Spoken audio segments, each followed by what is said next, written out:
On this episode of the Explore VM podcast, we take a look back at the Nutanix Next conference.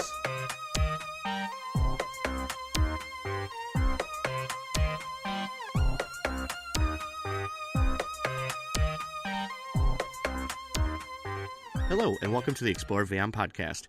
I'm your host, Paul Woodward Jr. New Orleans played host to the 2018 Nutanix Next conference. This marked my third consecutive year attending and second as a Nutanix technology champion. Communities manager Angelo Luchiani had plenty of surprises lined up for us, including having myself and other NTCs arrive at the opening keynote in a Mardi Gras float. He's also done an excellent job of expanding the communities area, creating lightning tech talks given by community members, and providing area for podcasters. I made sure to take full advantage of the space and pin down a few interviews for a short wrap-up podcast. In the first two segments, I chat with Angelo and Mike Gelhar about what's going on in the world of Nutanix, followed by a discussion on Nutanix certification. The final segment, it's a bit of a one-off, but I think it's relevant to those of us who do a lot of travel for work. I hope you enjoy. All right, we are live once again from the Nutanix Next conference in New Orleans, Louisiana, 2018 edition. I've got two guests with me this time. Go ahead and introduce yourselves. Hi, Paul. It's Angelo Luchiani, Community Evangelism at Nutanix. And I'm Mike Gelhar. I'm a systems engineer and fellow NTC. All right.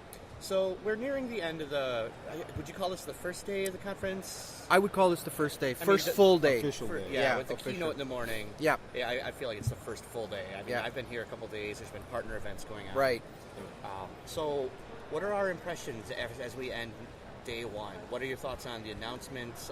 Have you attended any fun sessions? What have you done around here that's been, kind of that stood out? Yeah, well, I think one of the funnest things we did, and all three of us here were a part of it. I was observing. Okay. Observing. But we got to ride in on floats, Mardi Gras floats.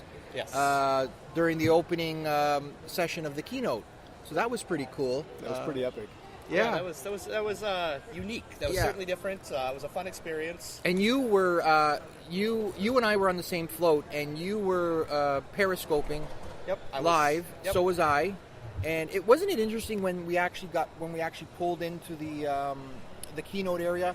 Everyone had their phones up, and it was like you see this sea of phones. Everyone either recording or videotaping the parade coming in. Right, yeah, I'm looking, once, the dust settles from the conference, going back and looking at Twitter to try and find pictures of us on the floats. I know Keith Townsend already took one of me on the float. You had your hands in front of your face. Oh, so, did I? Okay. Yeah. But he's just like, can't Paul find a better way to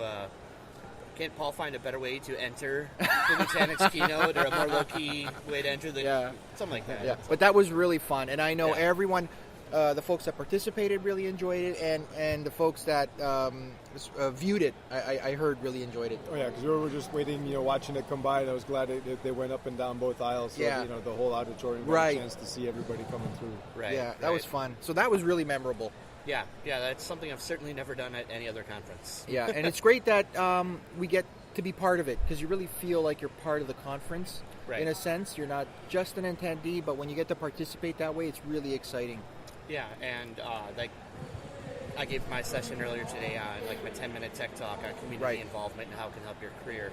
It's nice to see vendors grasp on to community members like that and bring us in to be part of the opening keynote, to be part of something fun, and the other things that Nutanix has the NTCs doing while we're out here. Right. Yeah. You brought up the tech talks that we had this year. Super exciting. Everyone was eager. When I put the call out for folks that were interested in participating, everyone just jumped in right away and wanted to participate. And it's it sounds easy, 10-minute tech talk, but it's really difficult to really.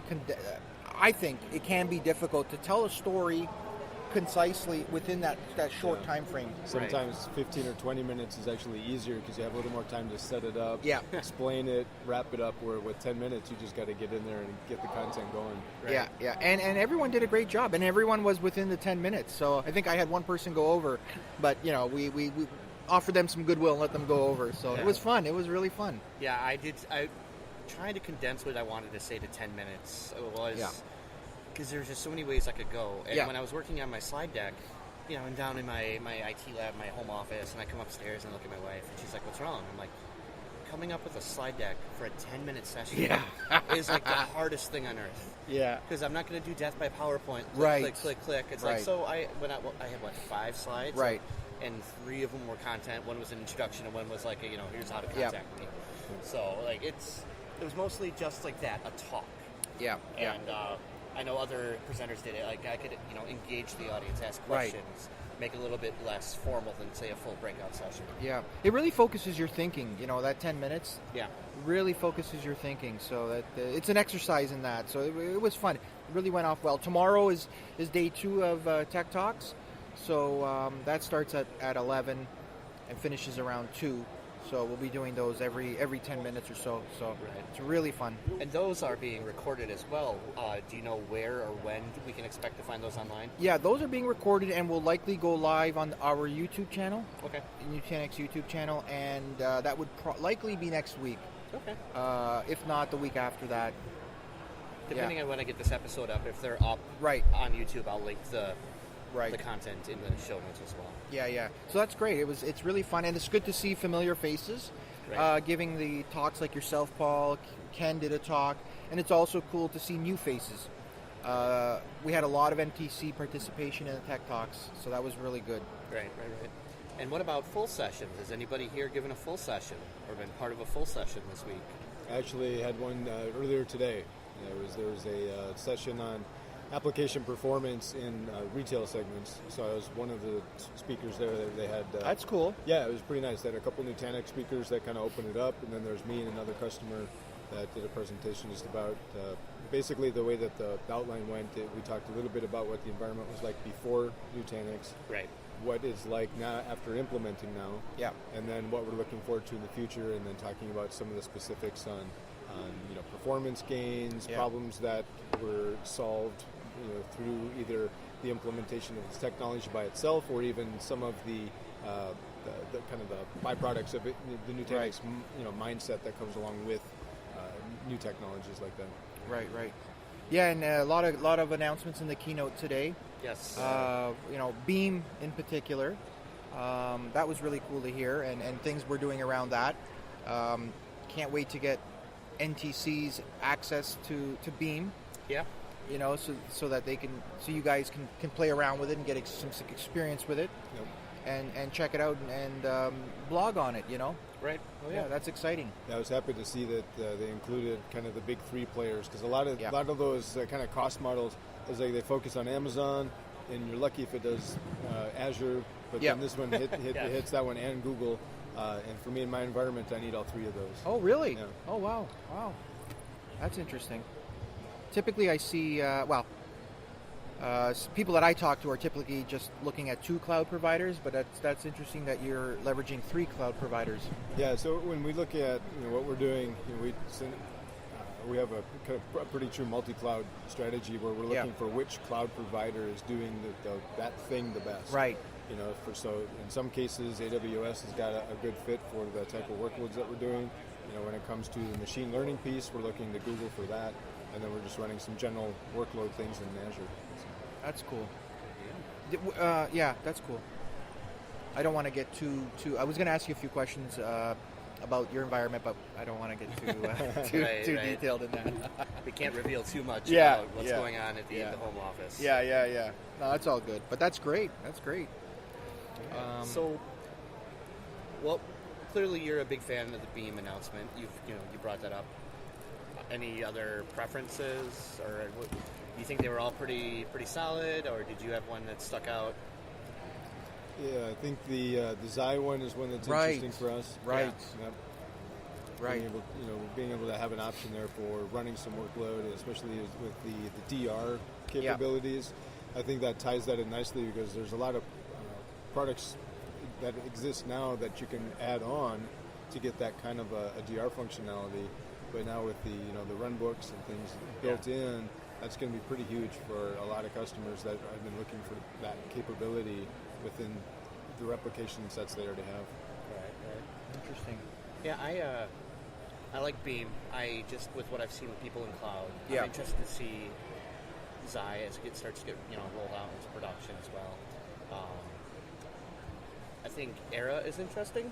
Yeah. But my only concern is, and I apologize if there's any DBAs listening, but they can be very, we'll just say, fickle creatures when it comes to their databases. So adopting a new technology, or we'll see how quick it takes. Right. Yeah, ERA, which I actually called on an NTC call ERA. I think I had baseball on my mind when I said that. I had a brain freeze. I remember looking at my notes on the call. Yeah. And I just paused for a minute. I see the words ERA, and I just paused for a minute, and it's like, okay, now we're going to talk about ERA. It's like, did I just say that? Nutanix is batting 300. Yeah, right. It was unbelievable. But yeah, that's interesting. And a lot of the announcements are on blog posts at the Nutanix site, so check that out. And many NTC blog posts out there as well. Yes, many NTC blog posts as well, which we'll do a roundup on that, so that's exciting as well. It's great to see everyone get involved, and just help share the story.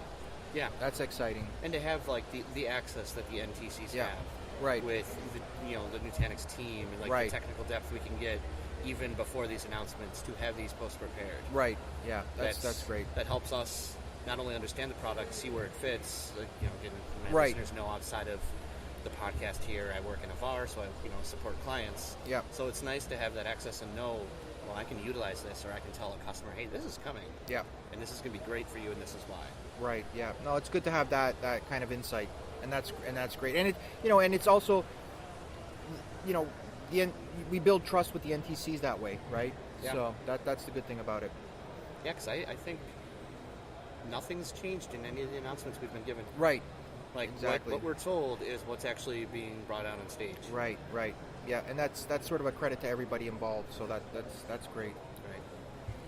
So, and something else we've seen is Nutanix tends to listen to their not only their partners but their customer base quite a bit, whether it's feature sets or whether it's something on the roadmap getting pushed up. What have we seen out of Nutanix with that? Anything in our professional lives? Obviously, I guess not Angelo because he works for Nutanix. But one example I can think of is the recent announcement how they're doing kind of a dual release cycle with the long-term support and the short-term support. Software releases, so you can have 18 months, I think it's 18 months on the long term, where you're going to let that one just kind of keep going, and then you've got 6 months on the short term. So depending on if your organization is one that prefers kind of the stable, steady track with security updates, then you can get that 18 months of supported runtime on that. But if you need any additional new features that are brand new coming out, then you can go the short term route. And I think for us, we've been providing that kind of feedback where we wanted to kind of see that separation. So it's nice to see that actually, all of that feedback we know is getting heard and is getting baked into the product. Right. Now, earlier in the conference, I spoke to Renee Vandebenham about the NPX program, and I believe he's NPX 008. That's right. So what do we got on the certification side? I heard we have a few new NPX come through this week as well. Yeah, I think there was three new NPXs this week, which is exciting. And I know that Renee is such a great mentor and advocate for certifications, NPX in particular. That we're very lucky to have him as part of the V community. Yeah, absolutely. Because he's always in our NTC program, he's always reached out to folks and let them know that he's available. Right. For mentoring, for if somebody needs him to look over a design, because he's that kind of person. He wants to give back, and I always mention to folks to take advantage of that, right? And then hopefully you'll get at a level where you'll do the same. Right. I think the term is pay it forward. I think, So that's great to see. Yeah, I think earlier today he was talking about the Mpx Boot Camps. Right. So people can kind of dip their toes a little bit into that, kind of get a little bit of training there and see if the full certification path is for them. Right. Yeah. And I know there's talk of varying certification levels as well. I just don't recall what those were. Or are those changes not in place yet? I don't think those. Those are still whispers in the wind. Yeah. I don't think those are in place. So but there's cool things coming when it Cool comes things to coming. Yeah, cool things coming. Still NDA and still not sorted out yet. Right. So stay tuned. Right, stay tuned for a future episode of the Explore VM Exactly. podcast. They must still be arguing over acronyms. Yeah. Oh, gosh, yeah. Yeah. All right, guys, well, I want to thank you for your time. Where can people find you on the internet? Thanks, Paul. I blog at virtuwise.com, and my Twitter handle is at Angelo Luchiani. And I'm brand new on the blog sphere. It's at techespresso.com. And on Twitter, I'm Mike Gelhar. All right, thank you once again. Thanks. Hello, everybody. We're live once again at the Nutanix 2018 .next conference in New Orleans, and we're going to have a little chat here about the Mpx program. So why don't you go ahead and introduce yourself? Yep. So I'm Renee Van Den Bedham, Mpx number 8. I'm an enterprise architect at Round Tower Technologies, and I was the first Mpx, first cab off the rank when they went GA, general availability, back in 2015. So with the Mpx program, what's all entailed with that? So it's about validating enterprise architecture level skills for hyperconverged infrastructure. Obviously, it is around the Nutanix ecosystem, right? It's a Nutanix funded program. One of the great things about it is that it's zero cost to the candidate. Right. You go straight in, and as long as you qualify, you can attend the defense. Obviously, you need to cover the travel and expenses, but everything else is basically free, fully funded by Nutanix. That's cool. So how does it compare to other expert level certifications in the IT community? Yep. So I'll compare it to VCDX. So VCDX is 4 tracks. There you're showing mastery of one major technology stack, so whether it's vSphere, NSX, VRA, depending upon the track. What Nutanix does is similar, but you're showing mastery of 2 hypervisors, so that really is the essential difference. And also the level of the documentation required to be invited is a little more stringent. You have to go to a slightly deeper level. And I've known a few people who have attempted or are attempting the NPX. They've showed me the blueprint. That's something that that blueprint doesn't exist in other vendors as well as it does with the NPX program from what I've seen. Is that correct? Yeah. So if I go back to VCDX Data Center, DCV, so there the blueprint is basically virtual infrastructure management, compute network storage, and then the design principles of RAMP, so recoverability, availability, manageability, performance, and security. When you go into the NPX program, there's actually 24 blueprint areas. Okay. So like management control plane, data protection, et cetera, et cetera. So it's a little more prescriptive, I would say. Excellent. So if I'm out there listening to this podcast, kicking around the idea of doing the NPX, yep. Who do you think is a good candidate for this certification? So someone who's working as a solutions architect or an enterprise architect within the company that they're in. Could be a customer, could be a partner, or it could be working for a vendor. So the soft skills are probably the part that get a lot of people. So presenting to an audience a lot as part of your day-to-day job. Right. Doesn't necessarily have to be a large number of people, but just talking about the value and linking the business requirements to the technical design, whatever you're building, even if it's on the fly, on the back of a paper napkin, right? That kind of is one of the first prerequisites. Number 2 would be a good breadth of skill, so that let's say you've been working in the industry for at least 10 years, so you understand legacy data protection, you understand legacy storage and whatnot. Right. You've been through the pain and suffering of legacy 3-tier infrastructure, right? And you've moved into the hyperconverged space, and let's say you've been doing that for a year or 2 years, right? And you obviously being a Nutanix fanboy, that helps, right? Right. This is around the Nutanix cert. Yeah, absolutely. So having an understanding of that ecosystem as well. So yeah, that's kind of how you would get started. To actually get into it's pretty easy, because all you need as a prerequisite is the Nutanix Platform Professional cert, right? Which is you don't go through an exam proctor. That's all online. Right. The training for it is free. Taking the cert is free. Once you've got that, you can basically submit and defend if you're invited. Okay. And also Nutanix has got a 5-day boot camp. It's called the Mpx Boot Camp, which is also free. You can sign up and spend, and this is a proper 5-day boot camp where you're broken into groups and you're basically going through a mini MPX. Okay. I'm using air quotes at the moment. Where they explain to you, okay, here's how it's done. Okay. And these are the kinds of requirements that you need to meet. All right. And that kind of, the Mpx Bootcamp is the feeder into the Mpx design review to the cert. Okay. Yeah. So with only having the NPP as the only required certification, Yep. are there any others that are recommended? Yep. Outside of Nutanix? Yep. So when you read the solution blueprint or their certification blueprint, so in there they have a bunch of recommended certs. So MPP is the only must-have. The rest are around VCDX, Cisco Certified Architect. There's a cloud credential and TOGAF. So there's a bunch of recommended certs. Okay. Also Microsoft is in there as well. Microsoft originally had an architecture program that they killed off. So that's one of the recommended ones. But it's recommended. You don't have to have it. Right. Okay. Yeah. And that list is there is just so that it resonates with people who already have that. Right. You see it as recommended, you go, oh, okay, I've got a chance at this. Right. You know? I'm already here at this level. I've done this, so I just need to go to get that MPP and actually submit for it. But there's quite a few MPXs who have gone through who have no elite level certs. Okay. All they have is MPP, and it just goes to show you, certification is not the only way to become an expert. Right. Just Absolutely. practicing your craft and doing it day to day. There's a lot of great architects out there.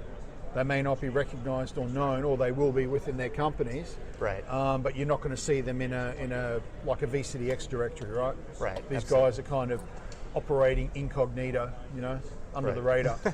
And there's loads of people doing that. And that's the Absolutely. good thing about the MPX program is it gives those people a chance to, demonstrate their skill set really quickly with the minimum of cost. Well, I want to thank you for your time. Yeah, no problem. I'm sitting here with a couple of fellow NTC, and an interesting conversation came up. So we thought we'd kick on the podcast recorder. Guys, why don't you go ahead and introduce yourselves? Hey, I'm Brandon Graves. I'm Ken Nalbone.